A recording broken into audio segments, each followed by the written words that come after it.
Thanks for jumping on this with me relatively last minute. Oh yeah, man.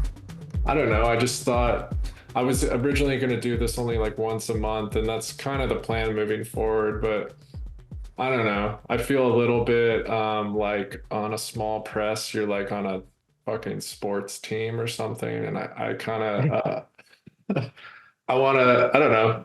Amphetamine sulfate's fucking great, and everything they put out is amazing. And I'm really not that familiar with you, but I read your novella over the past week, and I'm super fucking into it. So I just kind of wanted to touch base and Yeah, see yeah. what you're about. So I usually just write a little thing about everyone, at least my knowledge of them. So I'm just gonna start with that, and then we'll go from there. Cool. Yeah, dude. Sounds good. All right. So Max, you are the most recent author to put out a book on amphetamine sulfate press. It's a slim novella called Coyote. It's a fast-paced, fragmented piece of horror that seems to hint at popular tropes like haunted VHS tapes and children drawing demonic representations of themselves with black crayons. But this becomes much more violent and surreal as the book goes on. And by the end of it, I'd be at a loss to give anyone a short elevator pitch as to what this is all about. And yet I was left with a feeling of peeking through a crack in a door at something much more massive and frightening. And maybe that's my current vision of you in general, meaning you're the first person I've had on this interview series who I'm not already familiar with. So Yeah, maybe to yeah. start by you telling me a bit about yourself, like where are you from? What's this Coyote book all about? And how did you come to be involved in this like relatively underground small press scene? I'm from Poughkeepsie, New York, which is where I still live. It's not like Poughkeepsie's a weird place. It's about 2 hours north of New York City. And it's the last stop on like the Metro North Hudson line.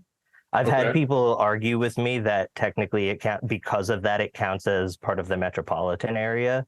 And I didn't want to tell them that was the most boring conversation I've ever been a part of in my fucking life, but it's not part of the metropolitan area. Um, it's there are a lot of farms here, but there's also like I can drive 20 minutes and be in like the quote unquote city of Poughkeepsie, which is a very urban area. So it's just like a lot of trees and like highway and stuff like that. Okay. Um, the that's where a lot of like the roadkill stuff comes from, I think. And I wrote a little bit about this on I got to do a welcome to the world on Dennis Cooper's blog, which was like one of the coolest fucking things ever.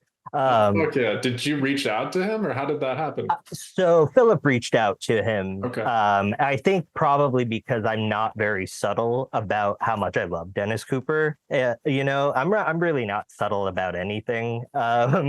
As you could probably tell, I don't think that the book is very. I don't. I mean, it's not heavy-handed. Like I don't think I beat you over the head with like too much, or maybe I do. I don't fucking know.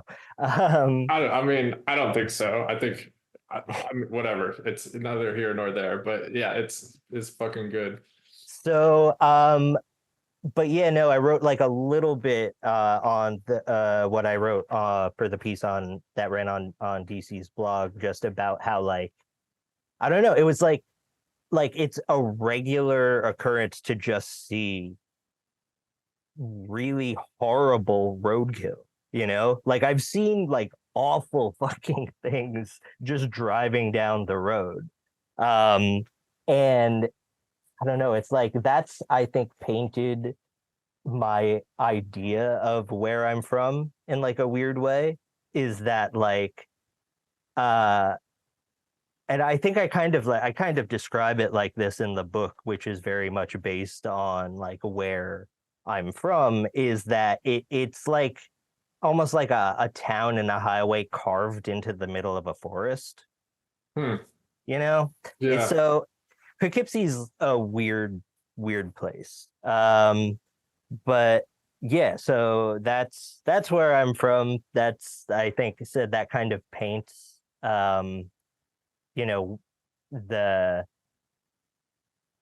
homey aspect of Coyote in the way that I look at it, I guess, in that a lot of it, like all of the locations are essentially based on, you know, either my parents' house or just like parts of the neighborhood where I live.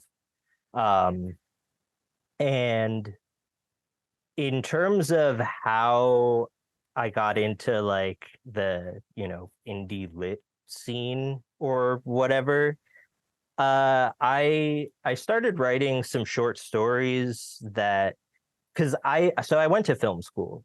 Oh, you did? I did, yeah. I went to Okay. film school um like a few years after I graduated high school because I went to community college for a couple of years, but when I started going to community college, um, I very quickly learned that if you don't show up to class, those professors aren't going to call your parents and tell them that you didn't show up to class.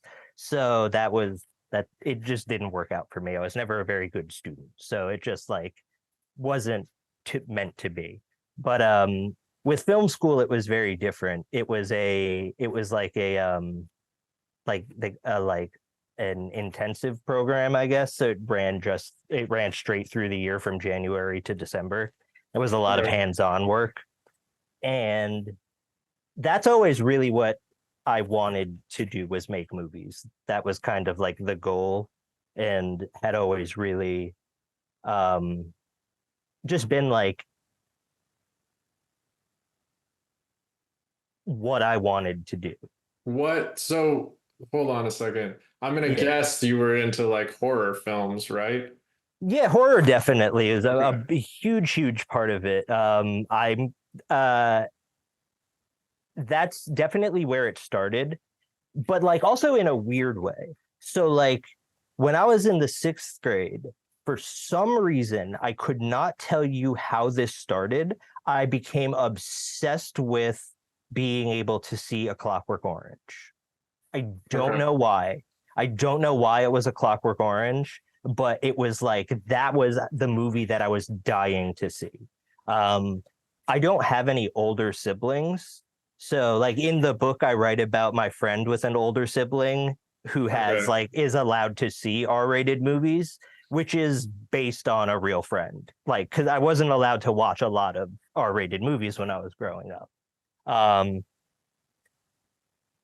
There's this idea in your book that I yeah. think I first heard vocalized in a really succinct way by David Leo Rice, or at least someone maybe writing an intro to one of his books. Are you familiar with him? He's like I, another I'm author. familiar with him, but I haven't read his work yet. Well, whatever. His stuff is pretty cool, but there was Mhm. someone who wrote an intro to his book, and I can't fucking remember their name, but they were saying something to the effect of like a lot of the influence of David's writing comes from this idea of like being a child in like a video store. Because I don't know what your age is, but I grew up. I'm born in '85, so throughout Um, the '90s, like I was going to video stores, and I think a lot of kids had this experience of seeing the covers of VHS tapes and being like, yeah. that looks fucking insane. And whatever's in your head is so much worse or more Mhm. frightening than what is actually in the movie, right? Oh yeah, absolutely. And I feel like your book kind of hints at that, at least in parts near the beginning, right? So I think a lot of what that is, cause so I was born in '92, so I Okay. definitely had like the era of I was still going to the video store was a big part of my childhood, you know. So like Right. in particular that the lenticular cover of Jack Frost, where he goes like the horror Jack Frost, where he goes like if you turn the cover one way and he turns from the regular snowman into the scary snowman, that Oh, had like a right. big I actually impact do on remember me. that. Yeah, yeah. Um, Okay. first, I think, and the video store that we went to also, probably because it was like a 25th anniversary or something, had a Pink Flamingos poster hanging up. And I remember being a child and looking at that image of Divine and just not understanding what I was looking at. I was like, is this a movie about space aliens or? with like I thought she had like like just a pistol in her hand, but I thought it was like a ray gun or something. That's like a very specific video store memory that I So have. what was it about A Clockwork Orange that piqued your interest? I don't know. I really don't know what it was about A Clockwork Orange. I've tried to remember, like in just the curiosity of knowing now how influential that kind of was, in Right. that after I saw it, and it, like, even now it's not one of my favorite Stanley Kubrick movies, I will say. um 12-year-old boys should not watch A Clockwork Orange without an adult there to explain and contextualize things for them, Yeah. because they're not going to understand that fucking movie. Basically, I think that it's not that those movies, A Clockwork Orange or any of, like, after I saw A Clockwork Orange, that really was the end of not being allowed to watch movies. So that opened the floodgates. And that's really when I started to see influential stuff, because that's when immediately I saw Taxi Driver and The Evil Dead were like the big two that I saw immediately after I was like just able to see whatever. And those are still two of my favorite movies. But I think it's those movies don't inspire the intrusive, like the violent intrusive thoughts that are essentially like the core of what Coyote is about, but Mhm. they give you a or they give those violent intrusive thoughts a more graphic visual vocabulary to work with. Okay. And so that's a big part of what Coyote is about, is basically just the experience of, having violent intrusive thoughts and not understanding like why your brain is like, hey, here's a horrible fucking thing, so it's like, oh shit, I must be crazy.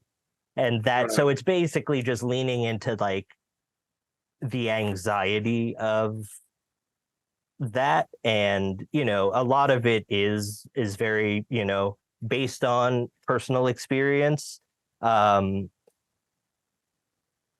I've never attacked anybody or killed anybody, like, or never bashed any of my friends in the head with a hammer or anything like that.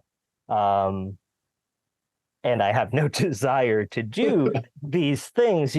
It's like what you because I watched the conversation that you and Thomas More had, and you, like, you talk about how, like, Thomas is such a sweetheart and writes such like intense things, much like yourself. And in my experience, talking to Dennis Cooper just in like the brief email back and forth I've had with him, Sure. and like watching interviews, you realize that, oh, it's not like he's not an insane, like, you know, psychopath.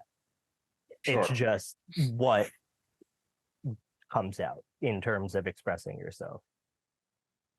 Yeah, I think that's probably relatively common with people who create this kind of stuff. Yeah. So what is but the okay, so yeah, I mean the sort of first, I would say, three-quarters of the book, we kind of Hmm. have a character who, yeah, has has these thoughts coming into his head. And it's Yeah. like these fragmented things where just like situations, like he's in school or just hanging out with kids, like getting fucked up or whatever. The Hmm. last part of this book gets a little bit more surreal. Yeah. And I don't know that we need to explain that to anyone or if that's even necessary. Hmm. But I think that's this sort of like uh, is almost reaching toward a cosmic horror type of thing, right? It was definitely a big influence. I like cosmic horror a lot in general, like, and just like the idea of, which is something that, like, so Negative Space by B.R. Yeager is one of my favorite novels. That's Oh, been me like, too. it's fucking incredible. Just, He's up next on this thing. oh, really? Yeah. Do you know Ben?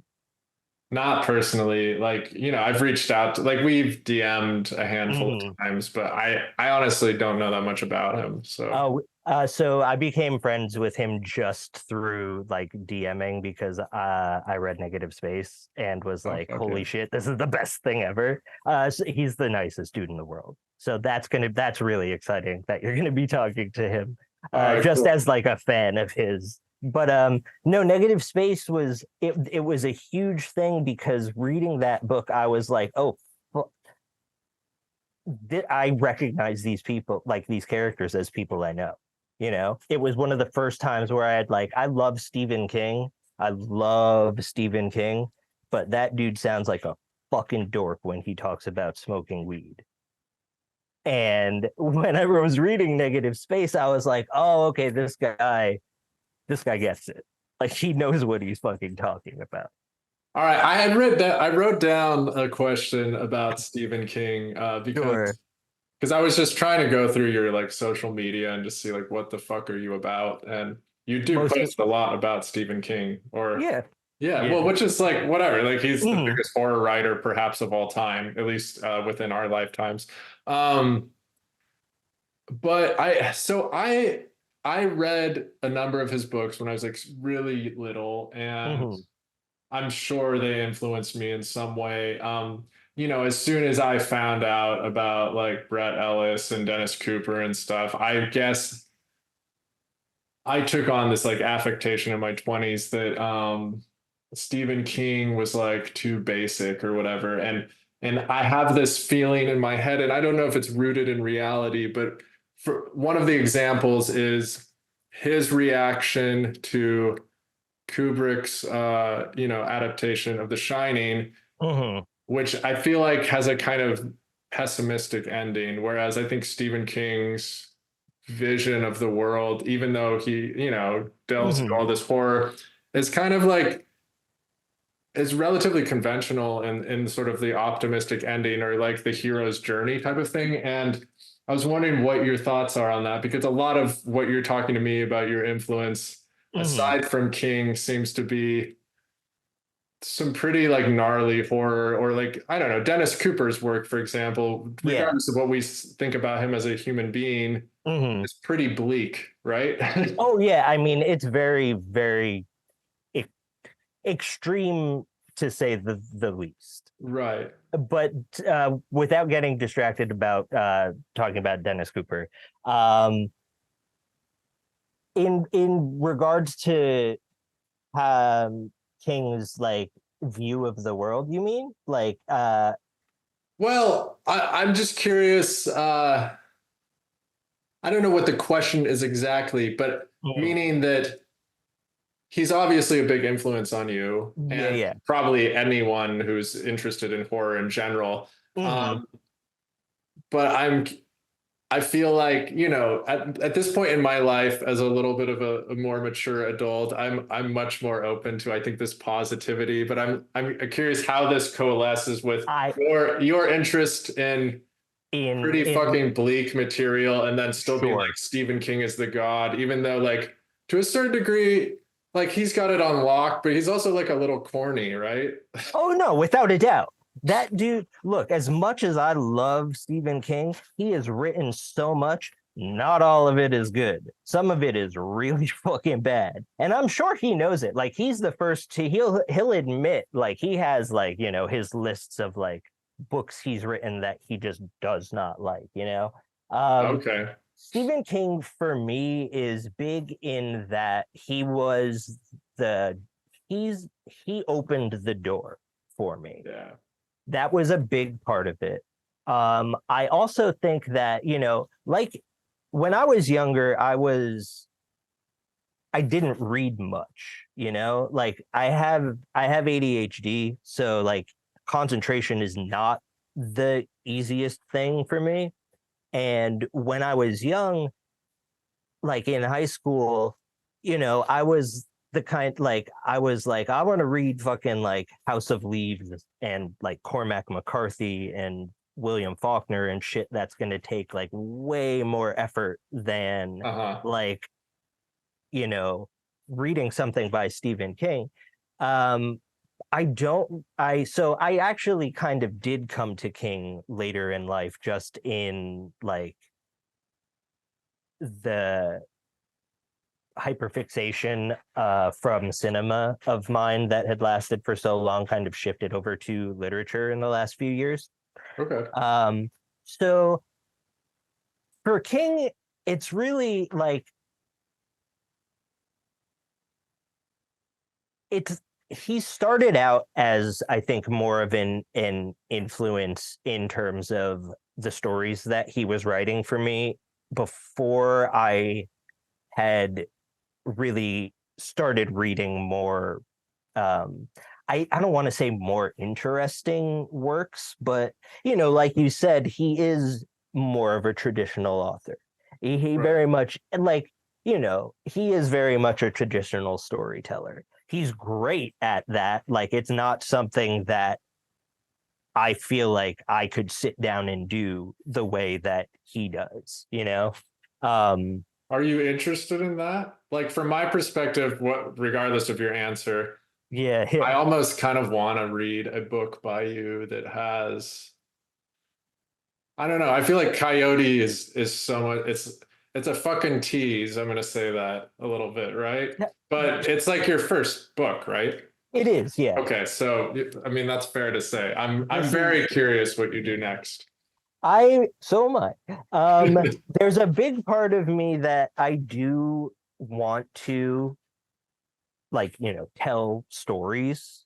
I want to tap into that Stephen King influence. It's not even just Stephen King. There are other quote unquote traditional horror authors that whose work I really love, like Peter Straub or Richard Matheson. Ray Bradbury is probably more like science fiction and fantasy, but he's also just Ray Bradbury is a poet. His prose is so beautiful. So I don't know. I think that in all honesty, I've been leaning way more into the influence of like reading like Inside the Castle fucking nonsense. Really? Okay. Yeah. Hunchback 88 was a big influence. Like even before I wrote Coyote, there were a bunch of books that I read that basically what they did was just kind of let me know that it was okay to write uh, a novel that didn't necessarily tell a story. Mhm. So I think Coyote does kind of do that. What happened was like I sat down to write, like the intention was to write a, story from beginning to end. And um there was like a fucking Adderall shortage. I stopped being able to get my ADHD medicine, so it kind of became harder to concentrate. And then really it was more of like an experiment to me in taking like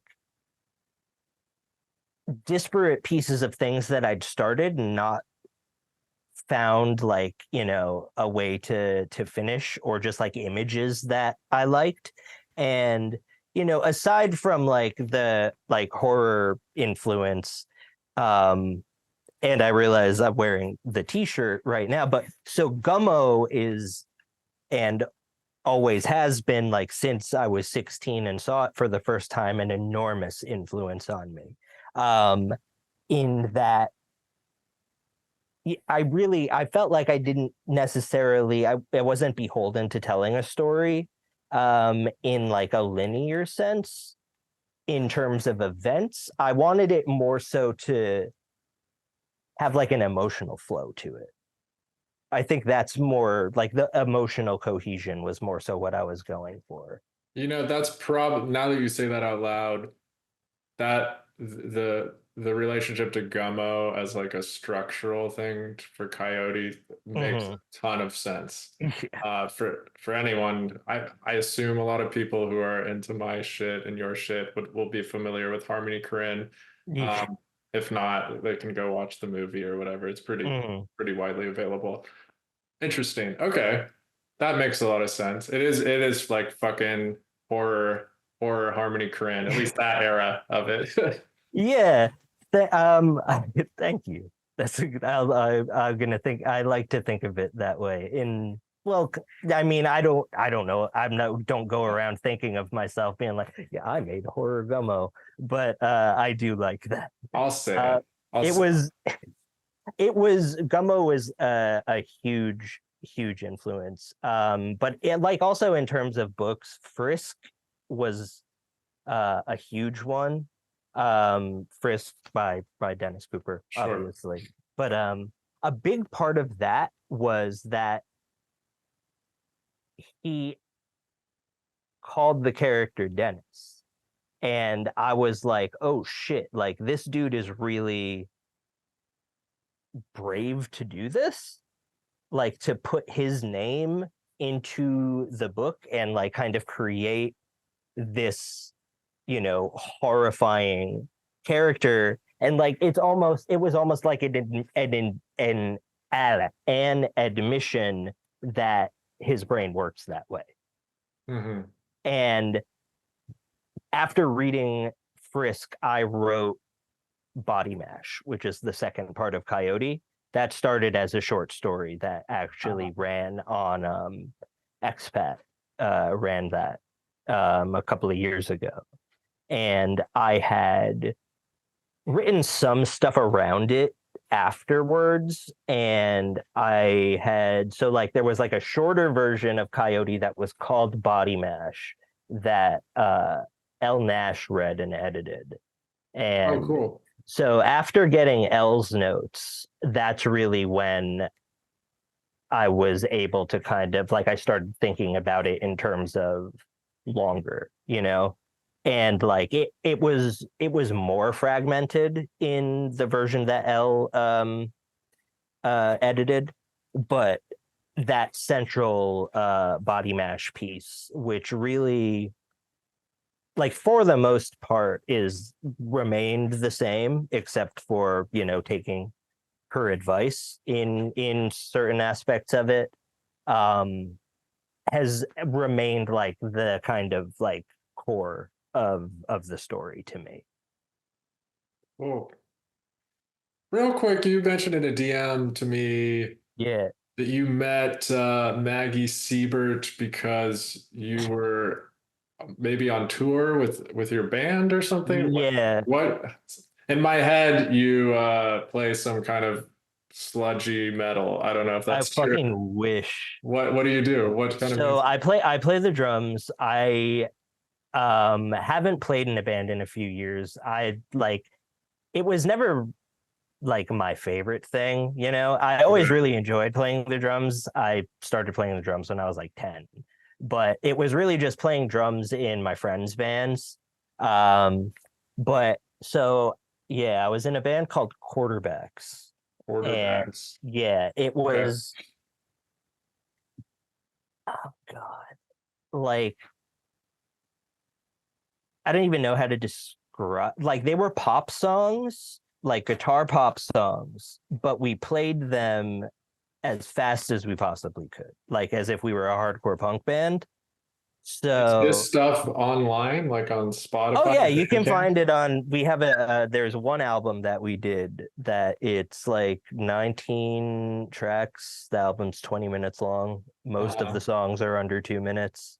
So you're Um, like a grind pop band or something? yeah, I guess so. Somebody once told me that I was like a thrash drummer in a pop band. So I don't know. It was which I guess you just kind of have to hear it. All Like right. so like just like really like fucking twangy like guitar pop songs played very, very fast. I honestly can't imagine this, but I'll check it It's out not after this. worth, yeah, I mean if you want Whatever. to, Yeah, but I mean, it's fine. But yeah, okay. no. So we were on tour in 2015. We did like a month uh around the fucking country. It was like the most harrowing thing I've ever fucking done. Because it was at least one show a day. Sometimes we would Right. do like a like in-store thing. I see the time Oh yeah, we got 10 minutes left. But it's I like that this just cuts off so we don't bullshit too much. But anyway, keep going. But yeah, so we played it was like the first week of the tour, I think. And so we started in New York, and within like the first 4 or 5 days, we're in fucking Montana. Um, so that's which is where Maggie was living at the time. Maggie's from Montana. She's from Montana. I had no idea. Yeah, I don't, I I should don't, fucking I'm hit her outing up and her as a do this. fucking mountain girl. Yeah, She's but in New York though now, right? Maggie lives in New York. Okay. Yeah, but she was living in Montana at the time, and our or so we were playing a show in the basement of the house that she was living in, and I love to smoke weed, but Shocking. my band, yeah, no, like I can't believe it. Uh, But so my band members or my bandmates didn't want me to, bring weed on tour. One of them is a school teacher. In 2015, it wasn't as legal as right. it is now, so it would have been an issue if we got pulled over and there was weed in the car. One of the first things that Maggie does when we arrive is offer us drugs. That's what she said. Fuck She yeah. didn't just say weed. She asked if we wanted drugs. So I was like, what kind? Right. She said she had some weed. And that was after Maggie also has this might be embarrassing for her, but Maggie has a locust tattoo on her forearm, like Okay. Yeah, yeah. the 31G band. And so that immediately I was like, hey, you're the coolest person I've ever met. What's Uh-huh. up? And then so she offered me weed, and then we were just smoking a bong in her bedroom, like talking about movies. I remember she had like and like one of like the big Akira manga books, or Akira, Okay. yeah. I'm sort of familiar. Anyways. It's but yeah. We became friends pretty much immediately and kind of like stayed in touch through social media. And then Maggie was really the one who got me, it like introduced me to um independent literature, like she recommended Negative Space and The Sluts. She wrote, it was her Goodreads review of The Magician that got me to buy The Magician, Oh, fuck yeah. Well, thank you, which Maggie. is so The Magician is such a good fucking book, and that's another one that Appreciate that. I was just like, God damn, you put your name in this book. Like you did these horrible things to yourself. And that's kind of what I thought about Coyote in a sense too. Like I think I'd like to think that there's a part of me in all of those characters. So like even the things that like when horrible things happen to those characters, I don't know. It's like kind of like self-harm in a weird way, or not necessarily self-harm, but like a safer outlet, Yeah, I of get kind that. of exploring like I don't know. I think a lot of it just comes from like weird frustration of living in this horrible fucking world, you know? And just seeing like the most like horrifically violent things on a daily basis, Yeah. So I just like that's I guess what came out. And I think another thing that happened with Coyote was really just me writing that and being like, does this mean anything? And like also wondering if it had to. Like if it means something to me, does it need to mean something to anybody else? And like so I was thinking about it in terms of your short film, Danny Wild. Yeah. So like it was for you made that for you, you know? Right. Like would it matter to you if it didn't mean anything to an audience? Uh not this well, I've battled with this concept of people saying, I only write for me or I only make art for myself. I don't inherently believe that's true for my own Mm, work. I think it starts there 100%. But for Right. example, I don't mean to imply that that's oh yeah, but I think this is like a pretty common discussion though. I don't feel like I would continue writing so frequently unless there was like a feedback loop. Like I used to play music all the fucking time, and there's a lot of reasons I kind of fell off, but one of them I think is just, out of all the things I'm interested in, it seemed to be the thing that just had the least traction and required so much effort. Going on tour, especially when there's no money at stake, you're taking an expensive vacation and destroying your body and probably wasting thousands of dollars of gas yeah. and like you're cramped in a fucking little car with smelly dudes usually, and it's like I don't like that shit. No, I'd never do that shit again. Yeah, Now, so absolutely fucking not. but like it's an experience, and certainly when you're younger, I think if you're into that, that's cool. With writing, I think it, there's,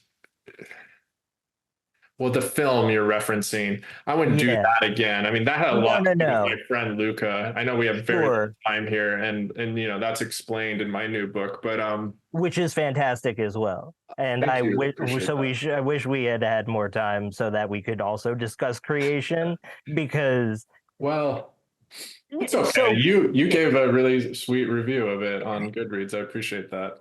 Um, but yeah, I don't know. I mean, I wanted this to be like a highlight of what you're about and stuff, because I'm genuinely curious. I know, unfortunately, we only have 3 minutes left here, but yeah, I guess just is there anything you want to plug or talk about coming up, or just we should just keep telling people to read Coyote, of course. yeah, I mean that's really all that I have out. I'm Okay, working on some new stuff, but it's the kind of thing where I don't like to talk about what I'm working on because then that's it's the fair. kind of thing where it's like, oh, I don't want to work on that anymore.